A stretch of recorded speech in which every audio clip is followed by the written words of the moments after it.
السلام علیکم ناظرین، کیسے ہیں آپ؟ میں ہوں عسکر سائم اور آپ دیکھ رہے ہیں اردو کی کہانی چینل۔ آج ہم ایک اہم ادبی عنوان مستنصر حسین تارڑ کے ناول راکھ پر بات کریں گے۔ اس کے فنی و فکری تناظر میں جائزہ لیں گے اور تنقیدی جائزے کو بھی پیش کریں گے کہ یہ ناول انہوں نے کیوں لکھا یا کیا مسائل بیان کیے یا کس تناظر میں یہ ناول لکھا، اس پر بات کریں گے۔ تارڑ صاحب نے بہاؤ، راکھ، اے غزال شب اور پیار کا پہلا شہر جیسے لازوال ناول لکھے ہیں۔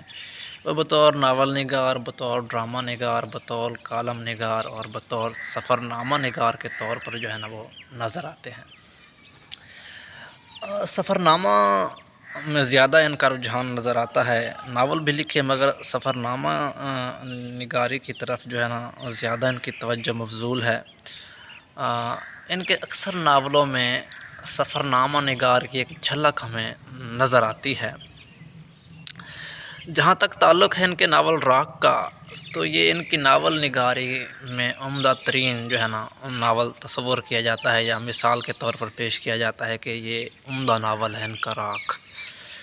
اس ناول میں انہوں نے پاکستان کی عوام کے اجتماعی کرداروں کو اس طرح سے پیش کیا کہ ہمارا قومی وجود وہ واضح ہو جاتا ہے۔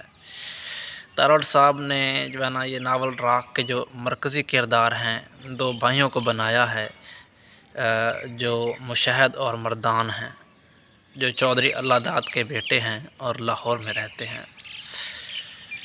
مردان مشہد کا بڑا بھائی ہے۔ مشہد وہ بڑا بھائی ہے، جبکہ مردان وہ چھوٹا بھائی ہے۔ دونوں کی ذہنی کیفیت اور سوچ و فکر کی وہ قوت یا صلاحیت مختلف ہے۔ دونوں کا ذوق و شوق بھی الگ قسم کا ہے۔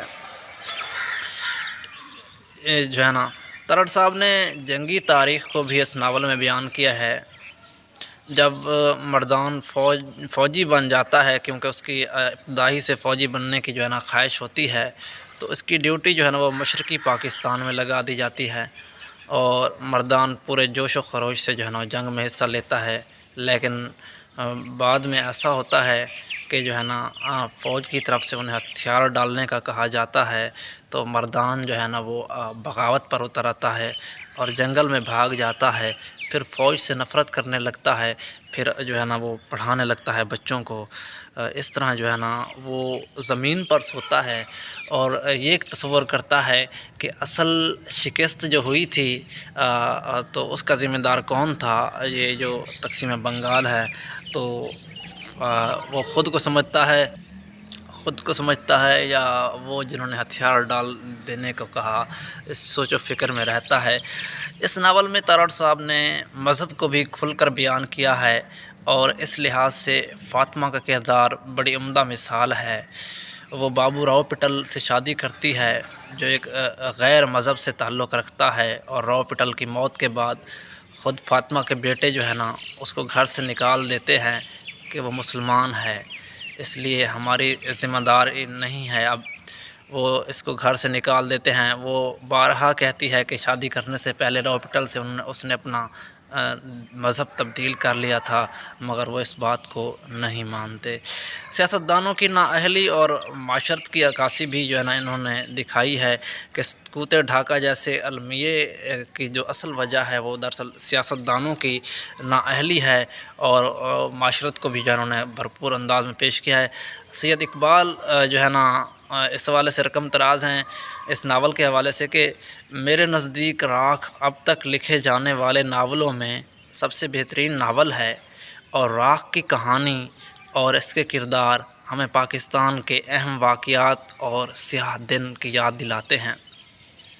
جہاں تک راکھ کے فکری جائزے کی بات کریں تو راکھ کا بنیادی موضوع ہمارے قومی وجود کی شکست خوردہ صورتحال، یہ صورتحال کہ پاکستان سے لے کر اب تک ویسی کی ویسی ہے۔ بقول محمد عمر وہ اس ناول کے راکھ کے تنقیدی جائزے کے حوالے سے کہتے ہیں، برصغیر میں جتنے بھی ناول لکھے گئے ان سب میں سے راکھ بہت نایاب ہے۔ اس میں کوئی شک نہیں ہے کہ لوگ آگ کا دریا، اداس نسلیں کے بارے میں باتیں کرتے ہیں، اس کو اچھا اور بڑا ناول سمجھتے ہیں، تو راکھ کی اہمیت اس سے جو ہے نا کم نہیں ہوتی۔ راکھ بھی ایک بہت بہترین ناول ہے۔ اگر فکری لحاظ سے اس ناول کو دیکھا جائے تو راکھ بنیادی طور پر رومانوی ناول ہے، جس پر معاشرت اور سماجی زندگی کا جو ہے نا رنگ چڑھا ہوا ہے۔ اس ناول میں تارڑ صاحب نے زندگی کے تمام پہلوؤں کا جو ہے نا احاطہ کیا ہے۔ یہ ناول قیام پاکستان سے لے کر اب تک کے حالات و واقعات، جذبات اور اہم واقعات کی جو ہے نا وہ عکاسی کرتا ہے۔ اس کا تانا بانا اس طرح تیار کیا گیا ہے کہ اس میں وطن کی محبت کو دکھایا گیا ہے مردان کے کردار کی بدولت۔ مردان کے ذریعے تارڑ صاحب نے ہمارا قومی المیہ مشرقی پاکستان یعنی سقوط ڈھاکہ کی علیحدگی کا بتایا ہے، افواج کی المناک شکست، جنرل یحییٰ خان کی بے حسی اور نااہلی کو بیان کیا گیا ہے۔ اس ناول میں سب سے اہم بات جس کا ذکر کرنا ضروری ہے وہ زہد کالیہ کا کردار ہے، جو دو تہذیبوں کی نمائندگی کرتا ہے۔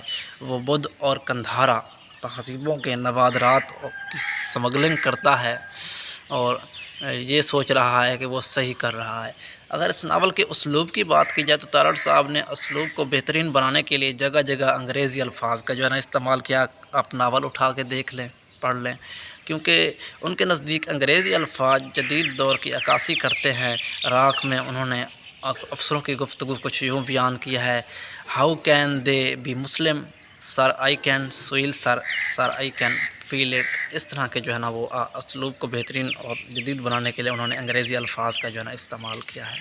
اگر منظر نگاری کی بات کی جائے تو منظر نگاری کی جو جھلکیاں اس ناول میں ہمیں نظر آتی ہیں، تارڑ صاحب نے بہت ہی مہارت اور خوبصورت انداز میں ایسے مناظر پیش کیے ہیں کہ قاری کو محسوس ہوتا ہے گویا خود اس جگہ پر موجود ہے۔ راکھ میں ایک جگہ منظر نگاری کو کچھ انہوں نے یوں پیش کیا ہے: آج بارش کے بعد پہلا دن تھا، پچھلے کئی روز سے موسم سرما کی بارشوں کا زور تھا، اس لیے آسمان مرغابیوں سے سیاہ ہو رہا تھا۔ وہ کئی روز کی پرواز سے تھکی ہوئی جو ہے نا تھیں۔ تو اس طرح کی جو ہے نا انہوں نے منظر نگاری کی۔ ناقدین کا کہنا ہے کہ اگر آپ رومانوی ناول پڑھنا چاہتے ہیں تو راکھ کو پڑھیں، حب الوطنی کے حوالے سے اگر کوئی ناول پڑھنا چاہتے ہیں تو راکھ پڑھیں، اگر آپ تاریخی ناول پڑھنا چاہتے ہیں تو بھی راکھ پڑھیے، اگر آپ جاننا چاہتے ہیں کہ پاکستان کے جو سیاسی حالات ہیں گزشتہ سالوں، پچھلے جو سال ہیں کئی، اس کے حوالے سے جاننا چاہتے ہیں تو راکھ کو پڑھیے، اگر آپ سقوط ڈھاکہ کے حوالے سے ناول پڑھنا چاہتے ہیں تب بھی راکھ پڑھیے۔ اور ایک لحاظ سے راکھ ایک مکمل اور اپنے عہد اور آنے والے عہد کی ایک مکمل اور بھرپور عکاسی کرنے والا ناول ہے، کیونکہ تارڑ صاحب نے اس میں زندگی کے تمام پہلوؤں کا احاطہ کیا ہے، اس لیے یہ ان کی بہترین کہانی ہے۔ آپ ایک بار اس ناول کو ضرور پڑھیں۔ تو اگر اس حوالے سے آپ کو کوئی سوال ہو تو آپ کر سکتے ہیں۔ تب تک کے لیے اللہ حافظ۔